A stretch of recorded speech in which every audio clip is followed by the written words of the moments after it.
All right, Shalom. First and foremost, I want to start off by giving all praises, honor, and glory to Yahweh, by Hashem, Yahweh Shai, by Hashem HaKadosh. Double honors unto the apostles and the elders of the great millstone that taught us this truth, and Shalom also to the Akim, pushing his word in sincerity and in truth, and to the speckled bird across the four corners of the world, and to the few sisters who are listening to you, we say Shalom. Lord willing, this will be an edifying lesson. Basically what I wanted to go into is the 8th chapter of the book of Exodus, because there is one verse in there where the Lord clearly says that he's going to he's going to put a division between his people and the people of Pharaoh, the Egyptians, right? And in these latter times, what the Lord is going to do, he's going to make a division as well. He's going to make a division between those that actually serve him and those who are not, So, matter of fact, let me just get that scripture. This is Exodus 8:23. It says, and I will put a division between my people and thy people. Tomorrow shall this sign be. Right? That's straight to the point, because the Lord, what he was doing in the land of Egypt, he kept telling Moses and Aaron to go before Pharaoh and to tell them to let my people go and let them serve me. Right? But each time Pharaoh would harden his heart, and each time the Lord would bring a certain sign upon his land. He would make the water turn to blood. He would make frogs come upon the land. He made the dust of the earth become lice, so on and so forth, right? But right here he told them what? Matter of fact, I'm gonna start off at verse 21. It says, Exodus 8:21 or 20. It says, and the Lord said unto Moses, rise up early in that morning and stand before Pharaoh. Lo, he cometh forth to the water, and say unto him, thus saith the Lord, let my people go, that they may serve me. Else, if thou wilt not let my people go, behold, I will send swarms of flies upon thee, and upon thy servants, and upon thy people, and into thy houses, and the houses of the Egyptians shall be full of swarms of flies, and also the ground whereon they are. So the Lord is saying, let my people go. Armor being swarms of flies to your people, to your servants, to your houses, to everything. And then he told them, and I will sever in that day the land of Goshen, in which my people dwell, that no swarms of flies shall be there, to the end that thou mayest know that I am the Lord in the midst of the earth. And I will put a division between my people and thy people. Tomorrow shall this sign be. So the Lord, what he was doing is bringing these calamities upon the Egyptians, but upon his own people, what was he doing? He wasn't letting those things come near his people, right? And that was supposed to be a sign to put a division between, to show you who his people are and who his people are not. And that's what the Lord is gonna do in these latter times. When you go into Second Esdras, let me see. When you go into Second Esdras I believe it's the 15th chapter. Let me see. The 16th chapter actually. It says what? It says, Second Esdras 16:70, for there shall be in every place and in the next cities a great insurrection upon those that fear the Lord. They shall be like madmen, sparing none, but still spoiling and destroying those that fear the Lord. For they shall waste and take away their goods and cast them out of their houses.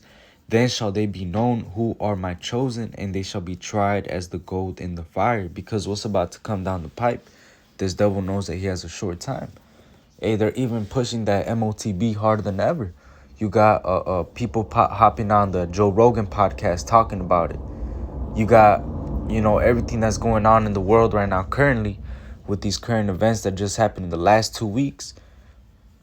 All these things, we know that the time is near, right? And these people are going to start to persecute those that are following after Yahweh Shem Yahushua, and that's going to cause a division to show you who are the chosen of the Most High and who are not.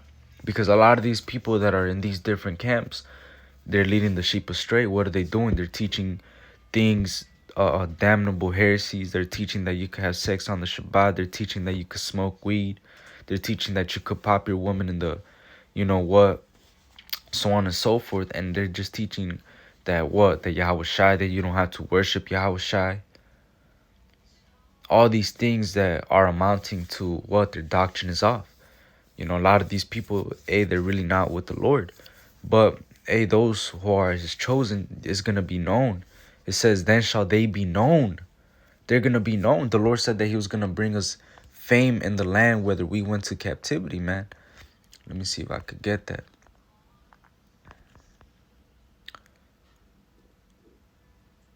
This is Zephaniah 3:19. Behold, at that time, I will undo all that afflict thee, and I will save her that halted, and gather her that was driven out. And I will get them praise and fame in every land where they have been put to shame. So every land where we have been put to shame, we're going to stand on our lot and get fame and praise. That's what the Lord said he was going to do. And those that basically are against this truth, they're going to get caught up in that judgment, because the Lord told us that when that time comes, Psalms 91, it says that none of those things were going to come near us. Let me see. This is Psalms 91. It says, let me see. Psalms 91, and I'm going to start off at verse 4. It says, he shall cover thee with his feathers, and under his wings shalt thou trust.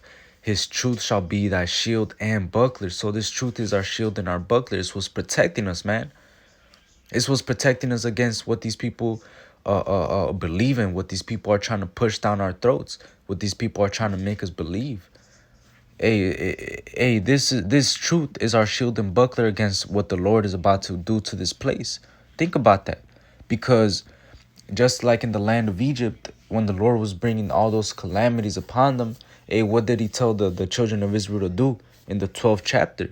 He told them to take a lamb, right? Or and to get the blood and basically put it on their posts, and then the angel passed over them. But those who didn't do that, well, guess what? They got caught up in that judgment, man. So in these latter times, this truth, the blood of Yahweh Bashem Yahushai, or Yahweh Shai, Salakia, the blood of Yahweh Shai, and the mercy of Yahweh Bashem Yahushai, that truth, us actually trusting in this truth, that's what's gonna keep us safe in these times, man, when these calamities start to hit. Because look, verse 5, it says, thou shalt not be afraid for the terror by night, nor for the arrow that flieth by day, nor for the pestilence that walketh in darkness, nor for the destruction that wasteth at noonday. So these things are about to hit this place, man. Pestilence, destruction, people are gonna start seeing apparitions, all types of things, man. It says, 1,000 shall fall at thy side, and 10,000 at thy right hand, but it shall not come nigh thee. So these things are gonna start hitting this place, but it's not gonna come near us, man. We're gonna be protected by Yahweh Bashem Yahushai. We've been bought with a price, with the blood of Yahweh Shai. That's not something to take lightly, man, because all these people, while they're trusting in the shadow of Egypt and getting caught up in these judgments and being all confused, deep down, we're going to have the truth to guide us, man. It says that this wisdom shall be the stability, or this wisdom and knowledge shall be the stability of thy times, and the strength of salvation. That's what's going to drive us home, man. This wisdom. To add on also to what I was reading earlier, it says what? Right here, let me see. It says,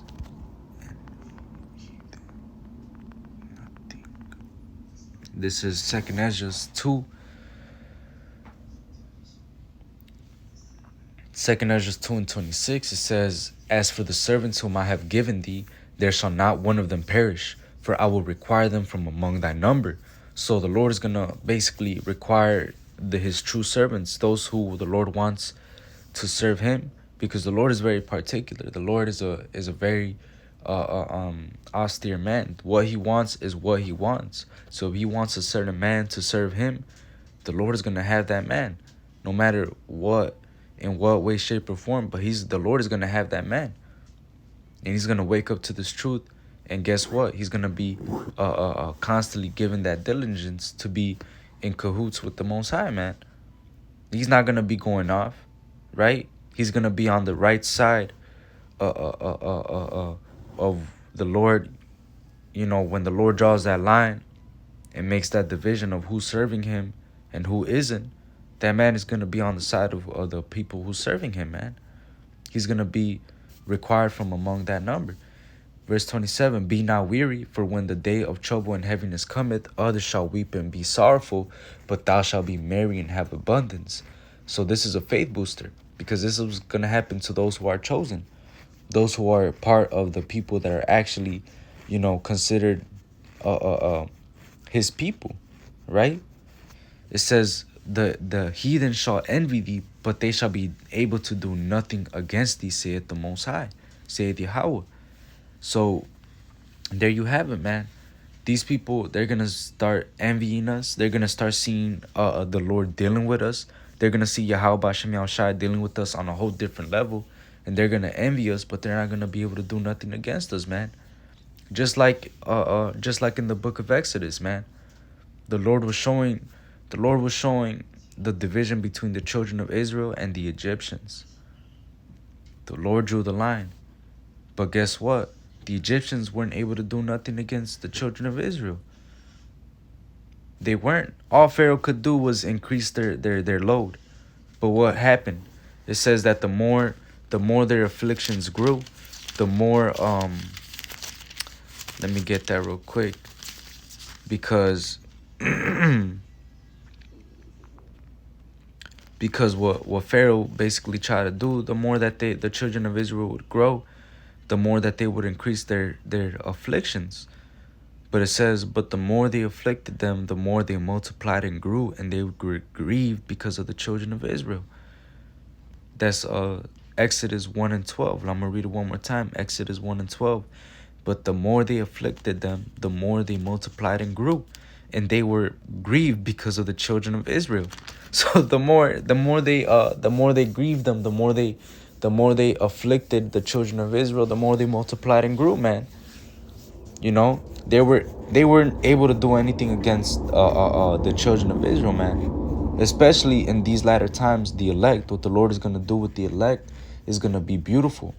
The Lord is going to cause a great division. He's going to make it plain and clear who's serving him and who is not. It's going to be very clear, man. So with that, Lord willing, this is an edifying lesson. I want to give all praises, honor, and glory to Yahweh Bashem Yahushai, Bashem HaKadosh, Wa Abad Shalom.